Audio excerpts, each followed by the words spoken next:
Hello students, welcome to my channel. This is Roshan sir max.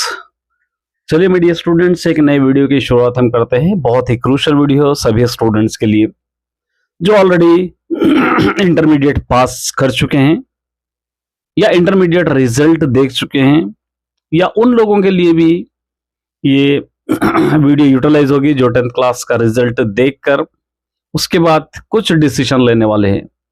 तो my dear students, देखिए बहुत सारे ऐसे स्टूडेंट्स हैं जो चाहते हैं कि हमने एग्जाम अच्छा लिखा है लेकिन हमारे मार्क्स कम हैं, और बहुत सारे स्टूडेंट्स ऐसे भी है कि हमने एग्जाम अच्छी तरह लिखा है फिर हम फेल किए हुए हैं ऐसे सब्जेक्ट में। तो ऐसे बहुत सारे डाउट्स आप सभी स्टूडेंट्स को होंगे, और बहुत सारे डाउट्स भी रहते हैं क्योंकि बहुत सारे कॉन्फिडेंस होता है आप में कि सब्जेक्ट को लेकर, ग्रिप होता है सब्जेक्ट में, और उसके हिसाब से आपको डाउट, उसके हिसाब से आपको मार्क्स नहीं आए या आपके एक्सपेक्टेशन के हिसाब से आपको मार्क्स नहीं आए तो आपको लाजमी है कि सब्जेक्ट पे डाउट आएगा ही। अब इसके लिए आप क्या कर सकते हो, इसके लिए आपके पास क्या सोल्यूशन है? देखिए बेटिए स्टूडेंट्स, दो ऑप्शंस आपके पास अवेलेबल है। पहला ऑप्शन है रिकाउंटिंग, दूसरा ऑप्शन है रीवेरिफिकेशन। अगर आप रिकाउंटिंग को अप्लाई करना चाहते हो, कोई भी सब्जेक्ट, जो सब्जेक्ट आप फेल हुए समझ रहे हैं या कोई सब्जेक्ट में आपको मार्क्स कम आए, मुझे बहुत ज्यादा मार्क्स आना था, मुझे डाउटफुल है क्योंकि मैं देखना चाहता हूं कि मेरा पेपर कैसा है, मुझे मेरे मार्क्स कहां पर कटे, किस टॉपिक को मैंने सही से नहीं लिख पाया, कौन सा टॉपिक मेरा मिस्टेक गया है, ये सारे चीजें अगर आप देखना चाहते हैं तो दो ऑप्शंस आपके पास है, रिकाउंटिंग, रीवेरिफिकेशन।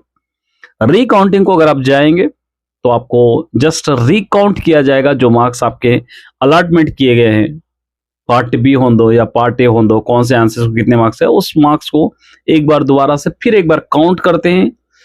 काउंट करके कहीं पर आगे पीछे हुए मार्क्स तो प्रॉपर मार्क्स आप लोग डालकर उसको इंटीमेट आपको किया जाता है, और जिसके अंदर आपको पता ही नहीं चलता कि आपका पेपर कैसा था, आप कहां पर आपसे गलती हुई है, कितने मार्क्स आपको कमाए हैं, इससे आपको कुछ भी पता नहीं चलेगा। रीवेरिफिकेशन आपको अप्लाई करना चाहिए। रीवेरिफिकेशन के लिए 1000 रुपीज आपके सब्जेक्ट वाइज इसका चालान रहेगा। एक फॉर्म मिलेगा आपको, ऑनलाइन फॉर्म भी, और उस फॉर्म को फिलअप करके आपके पूरी डिटेल्स फिलअप करके कौन सा पेपर चाहिए वो पेपर का आप चालान पे करके उसको अटैच करके आप इंटर बोर्ड में देंगे, या एसएससी स्टूडेंट्स बाद में चाहते हैं तो एसएससी बोर्ड में देंगे, तो उसका जेरोक्स कॉपी आपको मिल जाएगा। आप उस जेरोक्स कॉपी में आप चेक कर सकते हैं, वो लोग जेरोक्स कॉपी आपको देने से पहले चेक करके आपको भेजेंगे। अगर मार्क्स इंक्रीज होते हैं तो आपको इंक्रीज करके ही पेपर आपको भेजेंगे, नहीं जितने ही मार्क्स है तो आपको पेपर भेजेंगे। उस पेपर को आप अच्छी तरह चेक कर सकते हैं। उसके बाद आप वो पेपर के बिना पर आप जाकर एसएससी बोर्ड को या इंटर बोर्ड को अप्रोच भी हो सकते हो कि हमने ये आंसर करेक्ट लिखा है, इसके मार्क्स क्यों कटे, वहां पर जाकर आप पूछ भी सकते हो। तो ये एक आपके पास बेस्ट अपॉर्चुनिटी है कि अपने आप को चेक करने की, क्योंकि बहुत सारे स्टूडेंट्स अपसेट रहते हैं, नर्वस रहते हैं कि हमने बहुत अच्छा एग्जाम लिखा है, 90% हमको मार्क्स आना चाहिए, फिर हमारे मार्क्स 60-50 कैसे आए, हमने बहुत अच्छा लिखा है, हमको 100 मार्क्स होना चाहिए, फिर इतने मार्क्स कम गए। इस तरह सारे स्टूडेंट्स का ये एक सोल्यूशन है कि आप रीवेरिफिकेशन को जितने सब्जेक्ट चाहे, आप ऑल सब्जेक्ट चाहिए तो ऑल सब्जेक्ट की फीस पे वहां पर पे कर सकते हो।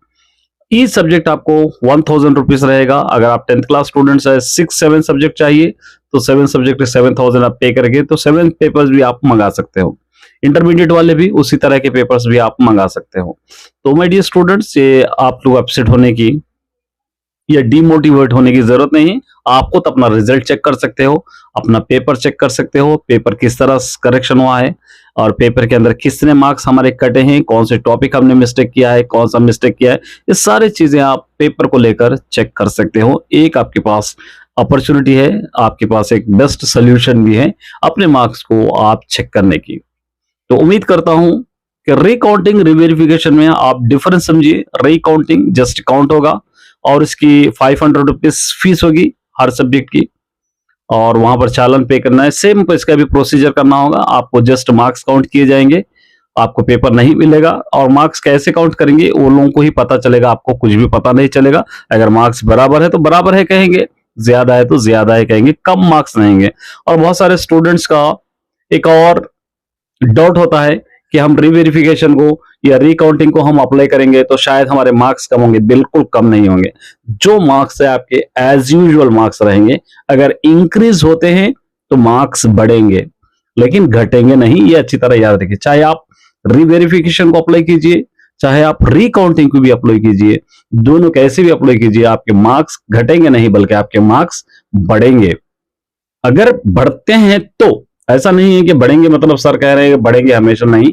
अगर आप यकीनन आपके पेपर में कुछ डिफिकल्टीज हुए हैं या करेक्शन करने वाले कुछ स्किप किए हैं या मार्क्स सही से काउंट नहीं किए, तो उस वक्त अगर बढ़ रहे हैं तो बढ़ेंगे, नहीं तो अगर नहीं बढ़ रहे हैं एज यूजुअल रहेंगे।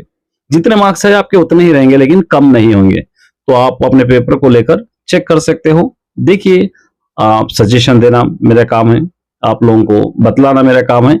अब डिसीजन आपके हाथ में है, आप क्या चाहते हैं, रिकाउंटिंग या रीवेरिफिकेशन चाहते हैं। और बहुत सारे स्टूडेंट्स क्या करते हैं कि रीवेरिफिकेशन या रिकाउंटिंग को डालकर वो लोग खामोश बैठ जाते हैं। नहीं, सप्लीमेंट्री की भी फीस आपको पढ़ना चाहिए। कंपार्टमेंटल जो एग्जाम है आपका आने वाला है, उसकी भी फीस पे कीजिए। और उसी तरह रीवेरिफिकेशन रिकाउंटिंग जो भी अप्लाई करना चाहते हैं वो भी अप्लाई कीजिए। जब तक आपके एग्जाम्स तक अगर रिजल्ट आ गया तो बेहतर है, अगर रिजल्ट में पास हुए तो वेरी गुड है।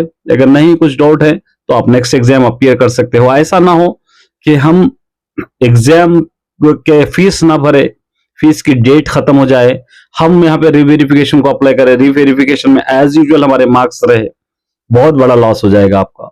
तो इसलिए जो भी स्टूडेंट 10th हो आने वाले, जो भी अब नेक्स्ट 10th का ही रिजल्ट है, वो लोग स्टूडेंट हो या इंटरमीडिएट स्टूडेंट हो, आप लोग सप्लीमेंट्री की कंपार्टमेंटल की फीस भी पे कीजिए, रिवेरिफिकेशन रिकाउंटिंग को भी डाल दीजिए। अगर रिकाउंटिंग रिवेरिफिकेशन में पास होते हैं तो वो एग्जाम लिखने की आपको जरूरत नहीं है। अगर बाई चांस अनलकीली यहाँ पर फेल होते हैं तो वहां पर आप एग्जाम लिख सकते हो। ये दोनों भी आप कर सकते हो। तो जो मुझे सजेशन देना था वो दे चुका हूं my dear students. Depends upon you, आप क्या करना चाहते हैं आपके ऊपर डिपेंड है। क्योंकि बहुत सारे स्टूडेंट्स के कमेंट आ रहे थे कि सर हम बहुत अच्छा लिखे, हमको मार्क्स कम आए, हम इतना एक्सपेक्टेशन नहीं रखे थे, हमसे बहुत एक्सपेक्टेशन थे, हम क्या करें। तो इसके लिए यही सजेशन है। तो उम्मीद करता हूं कि इस वीडियो से आपको बहुत कुछ सीखने को मिला होगा। और फॉर्म्स कहाँ से लेना है, ये कैसे लेना है, आप ऑनलाइन सर्च करके चेक कर सकते हो। और चालान भी आपको बैंक में पे करना है, ऑनलाइन पे करना है, आप एक बार सर्च कर लीजिए, सभी चीजें आपको डिटेल्स वहां पर आपको मिल जाएंगे। लेकिन फॉर्म वो आपको सबमिट करने, इंटर है तो इंटर बोर्ड को जाना पड़ेगा, 10th है तो एसएससी बोर्ड को जाना पड़ेगा, वहां पर आपको पर्सनली जाकर फॉर्म अप्लाई करना पड़ेगा। उसके बाद आपका पोस्टल एड्रेस सही लिखना पड़ेगा। आपको पेपर्स बुलाकर नहीं देंगे बल्कि आपके घर पर पोस्ट कर देंगे। आपके घर पर ही आपको पोस्ट के जरिए आपका पेपर, जो भी पेपर आप अप्लाई करें वो पेपर आपके